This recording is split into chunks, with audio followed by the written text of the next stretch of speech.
You know when you're at the gas pump and you see those different numbers, 87, 89, 93? Ever wonder what they actually mean? And, how do we get that super high performance fuel in the first place? Well, it all boils down to this really brilliant piece of chemical engineering called catalytic reforming.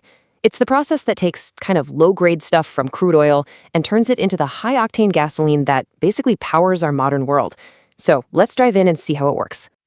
Right, so to really get why this process is so important, we actually need to rewind the clock a bit. The whole story kicks off with a classic supply and demand issue, but for our cars.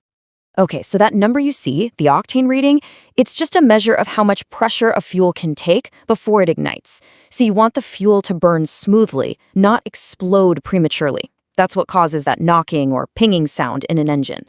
And after World War II, car engines, well, they started getting a whole lot more demanding.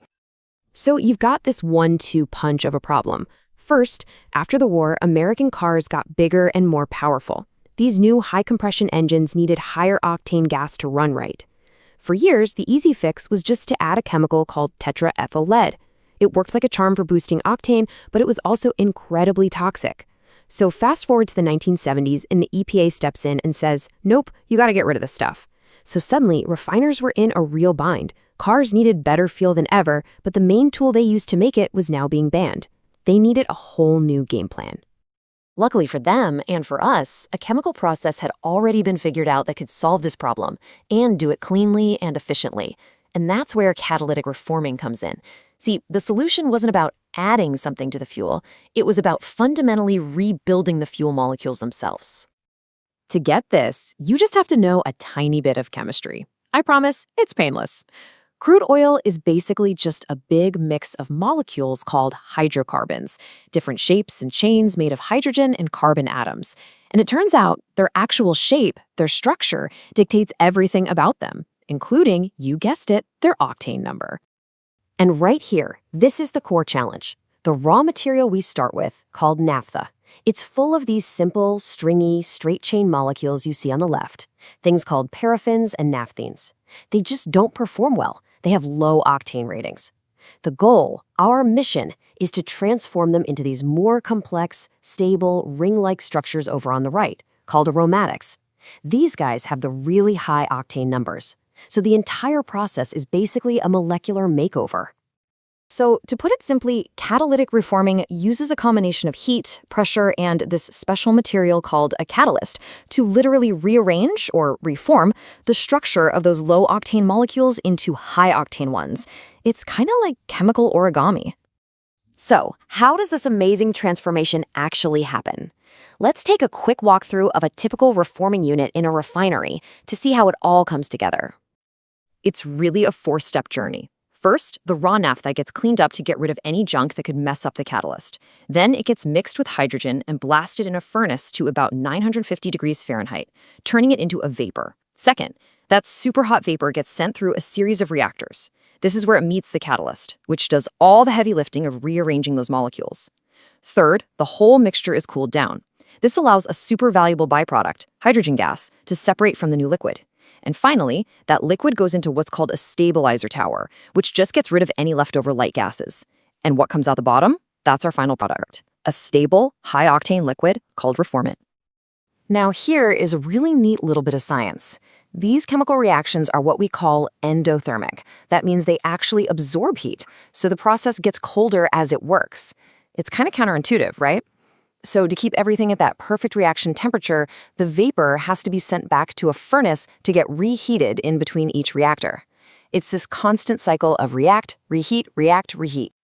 We've mentioned the catalyst a few times, but it is truly the heart of this entire operation.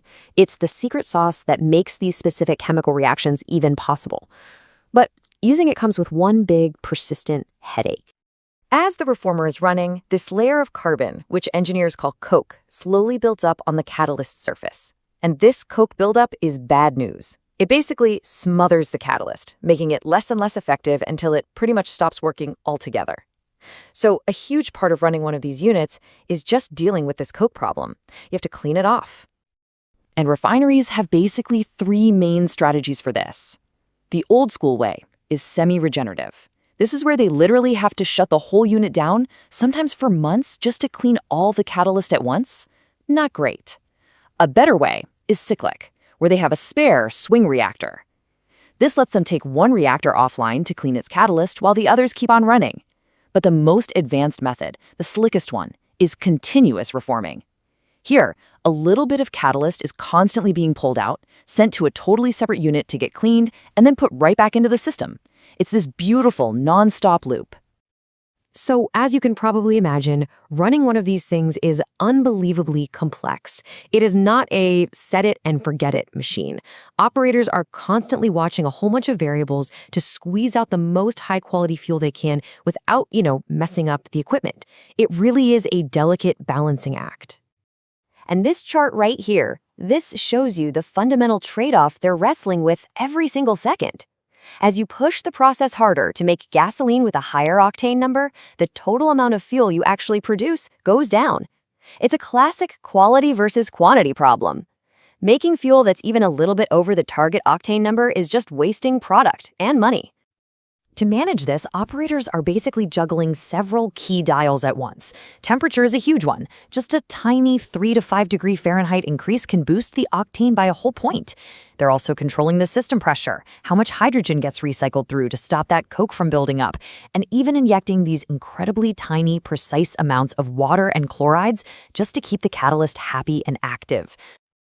So we've gone deep into the chemistry and the mechanics, but let's zoom all the way out.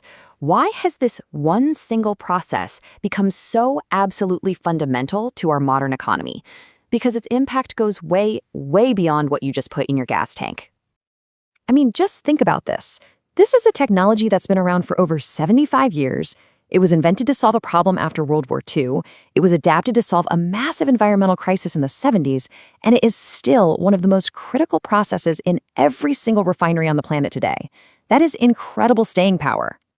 Its legacy is just huge. It pretty much single-handedly made the global switch to unleaded gasoline possible, which kept tons and tons of toxic lead out of our air. It creates the exact components that allow car makers to build efficient, high-compression engines. And the bonuses? It churns out massive amounts of hydrogen gas, which is vital for other refinery processes, like getting sulfur out of diesel. And all those high-octane aromatics it makes, they're also the building blocks for the entire petrochemical industry, used to make everything from plastics to medicines. So the next time you're filling up your tank, you'll know the incredible chemical journey that happened just to make that high-octane fuel possible. Catalytic reforming was a truly brilliant solution to a major problem of the 20th century, which really just leaves us with one final thought. As we face a whole new set of energy and environmental challenges, what's going to be the ingenious chemical solution for the 21st?